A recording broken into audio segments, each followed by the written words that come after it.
Baiklah, Assalamualaikum warahmatullahi wabarakatuh. Perkenalkan, nama saya Rahayu Subdiva Akli, NIM 1912111549 dari kelas 2A S1 Keperawatan. Baiklah, pada kesempatan kali ini saya akan menjelaskan mengenai rangkuman ASKEP pada anak dan remaja dengan HIV/AIDS dan ibu hamil dengan HIV/AIDS. HIV yaitu adalah retrovirus atau suatu jenis virus yang menyerang sistem kekebalan tubuh dengan menghancurkan limfosit T, yaitu sel yang sangat penting untuk melawan infeksi dan mengembangkan kekebalan. Jika dibiarkan, virus ini dapat berkembang menjadi penyakit AIDS. Infeksi HIV menyebabkan AIDS ada dua jenis, yaitu HIV tipe 1 dan 2. Yang memiliki cara penularan yang sama, yaitu melalui cairan tubuh yang mengandung virus. Penularan HIV tipe 2 lebih rendah dibandingkan HIV tipe 1. Virus lead pada HIV tipe 1 lebih tinggi daripada virus lead pada HIV tipe 2. Jumlah CD4 pada HIV tipe 1 umumnya lebih rendah daripada HIV tipe 2. Ada 3 cara penularan HIV. Yang pertama, mode transmisi, yaitu kontak seksual, membran mukosa terhadap jarum atau benda tajam yang terkontaminasi darah atau cairan tubuh. Yang kedua, ada waktu transmisi, yaitu intrauterian, intrapertum, dan pasca persalinan. Yang ketiga, ada faktor ibu yang menentukan transmisi dari HIV, yaitu merupakan jumlah CD4 ibu rendah, adanya penyakit menular seksual, terapi zidufudin selama hamil, serta viral load ibu tinggi selama hamil.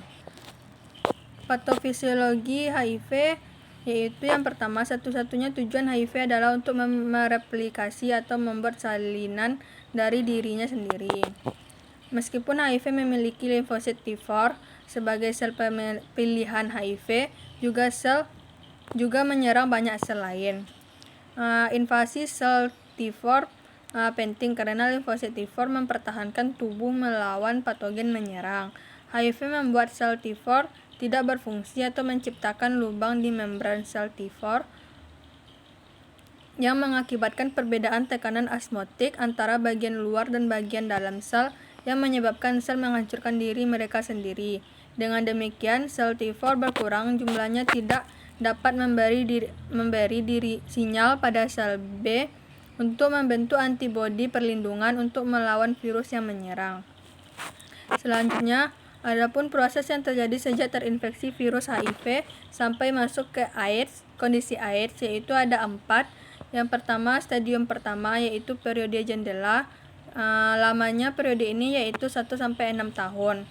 Yang kedua, stadium 2, yaitu HIV positif asimptomatik dengan tanpa gejala dan berlangsung selama 5-10 tahun. Yang ketiga, stadium 3, yaitu muncul gejala seperti dan berlangsung selama 1 bulan. Stadium yang keempat yaitu masuk ke kondisi AIDS. Selanjutnya masuk ke asuhan keperawatan pada anak yang terjerat HIV/AIDS. Yang pertama, ada pengkajian, ada identitas seperti nama, jenis kelamin, pekerjaan, dan agama, alamat, dan lain-lain. Selanjutnya ada keluhan utama.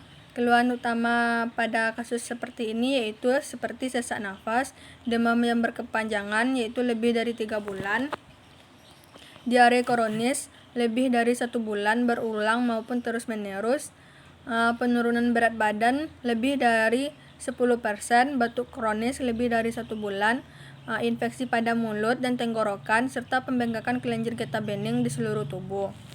Selanjutnya, riwayat kesehatan. Yang pertama, riwayat kesehatan sekarang yaitu pasien akan mengeluh sesak nafas, batuk, nyeri dada, mual, diare, dan penurunan berat badan drastis. Yang kedua, riwayat kesehatan dahulu, biasanya adanya riwayat penggunaan narkotika, suntik, hubungan seks bebas, atau dengan penderita HIV/AIDS dan terkena cairan tubuh penderita HIV/AIDS. Yang ketiga, Riwayat kesehatan keluarga.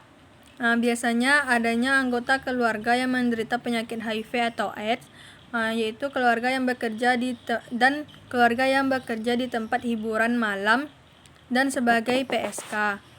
Selanjutnya ada pola aktivitas sehari-hari, yaitu dimulai dari pola persepsi sampai tata laksana hidup sehat sampai dengan pola tata nilai dan kepercayaan. Selanjutnya yaitu pemeriksaan fisik dari gambaran umum sampai dengan ekstremitas. Diagnosa keperawatan yaitu yang pertama ada pola nafas tidak efektif berhubungan dengan gangguan neurologis, dengan SLKI-nya yaitu pola nafas, psikinya manajemen jalan nafas.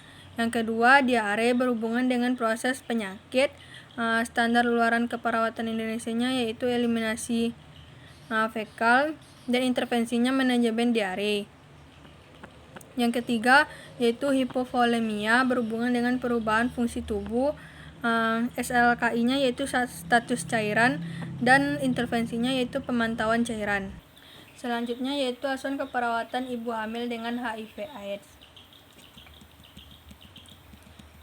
Gejala fisik yang muncul selama kehamilan pada ibu dengan HIV/AIDS yaitu yang pertama ketidaknyamanan prenatal antara lain karena keletihan yang hebat, anoreksia dan penurunan berat badan. Yang kedua adanya infeksi kandida persisten, kondiloma angogenital dan adanya tanpa tanda herpes simplex. Yang ketiga, ibu hamil dengan HIV/AIDS mengalami diare kronis lebih dari 1 bulan dan adanya demam lama lebih dari 1 bulan.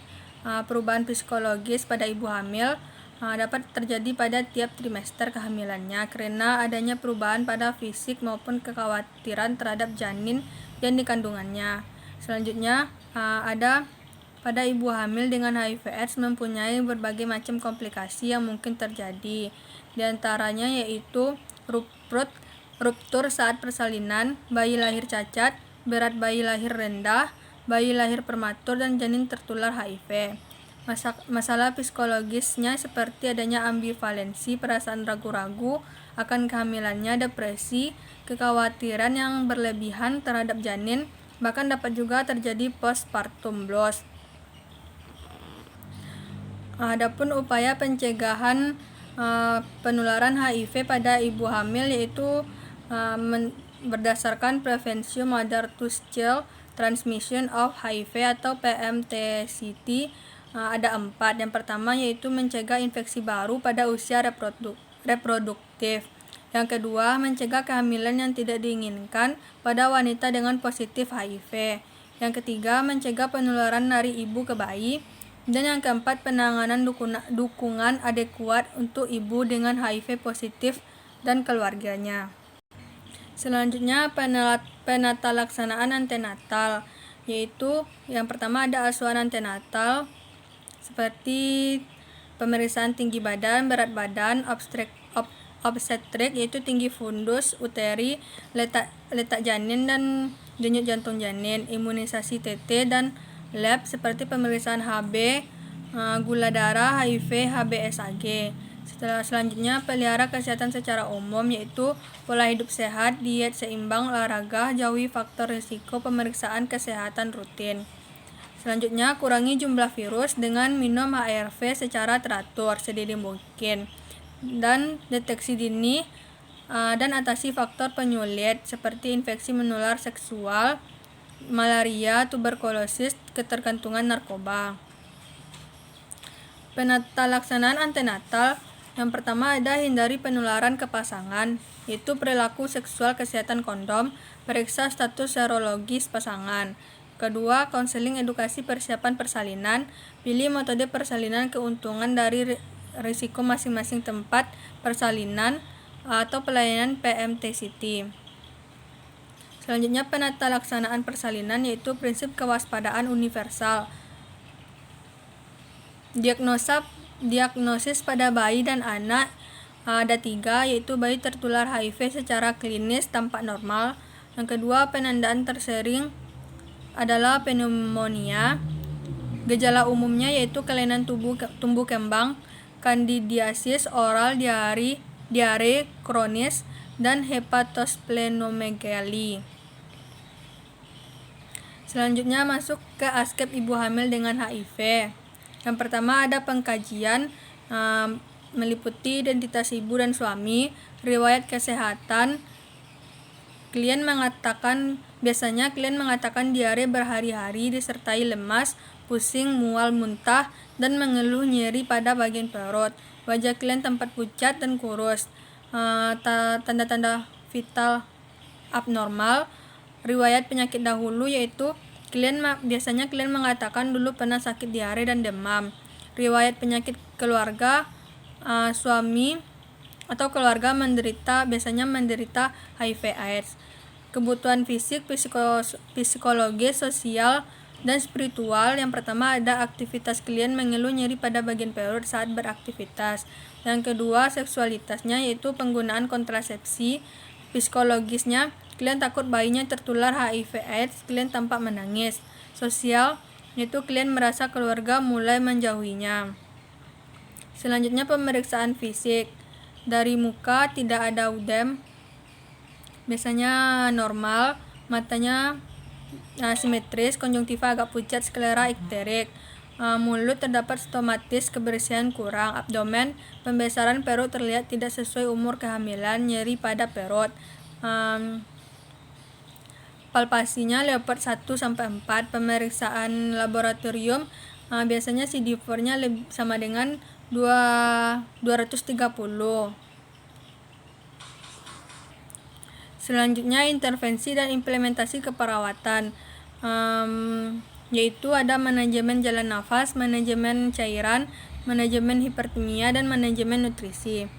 Baiklah, mungkin sekian rangkuman asuhan keperawatan yang dapat saya sampaikan. Terima kasih. Jika ada salah mohon maaf.